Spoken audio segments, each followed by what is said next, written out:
Finance and Economics Masterclass Part 1. Basics of Money. Why does a piece of paper in your wallet have the power to buy a house, start a business, or change your life? And why do some people make their money work for them, while others feel trapped by it? Welcome to the ultimate finance and economics masterclass. Whether you want to master personal finance, understand the global economy, or just learn how to invest like a pro, you are in the exact right place. Over this comprehensive series, we are breaking down the complex world of money into simple, actionable steps. Here is a quick look at our roadmap. We will cover the basics and key terms today, followed by Excel compound interest case studies, financial markets, business strategy, reading financial statements, macroeconomics, ESG, and portfolio management.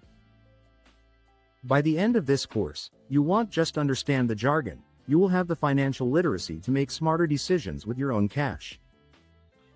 So, let us dive right in. Before we look at bank accounts and stock markets, we have to ask a fundamental question. What actually is money? Thousands of years ago, before money existed, people used the barter system. If I had cows and you had wheat, we had to trade directly. But what if you did not want my cows? This is called the coincidence of wants, and it made trade incredibly difficult. To solve this, humans invented money. Money is simply an agreed-upon tool that represents value. Over time, we used gold, silver, seashells, and eventually, paper. For something to legally or practically count as money, economists agree it must serve three specific functions. First, it must be a medium of exchange. This means it is widely accepted as payment. You do not have to wonder if the grocery store will take your cash.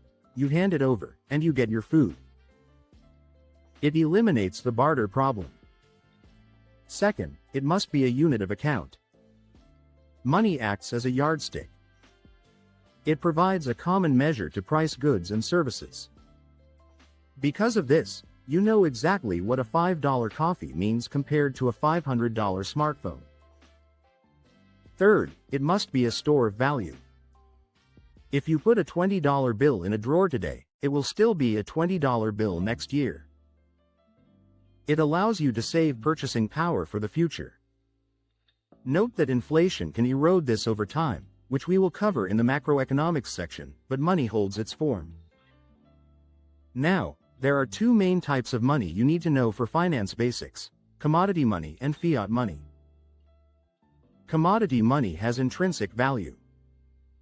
Gold, silver, and even cigarettes in historical prisons are examples. The material itself is worth something. Fiat money, which is what we use today like the US dollar, the euro, or the yen, has no intrinsic value. It is literally just paper or digital digits.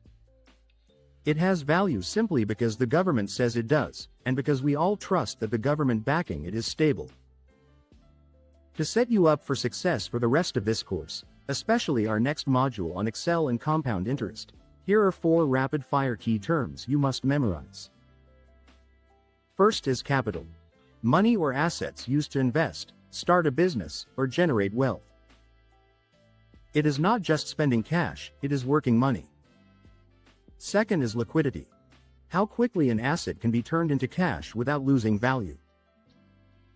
Cash in your pocket is perfectly liquid. A house is illiquid because it takes months to sell.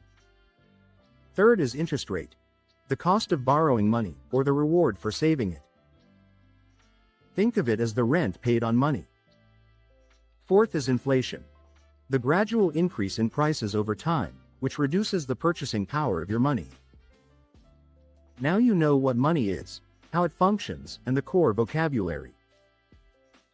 But how do you actually make money grow? That brings us to the most powerful concept in all of finance: compound interest. In our next video, we are opening up Excel to run a real-world case study so you can see exactly how a small amount of money turns into a fortune over time. See you in the Excel workshop next. Disclaimer. This content is for educational purposes only and is not legal, compliance, or financial advice. Please consult a qualified professional before making any financial decisions.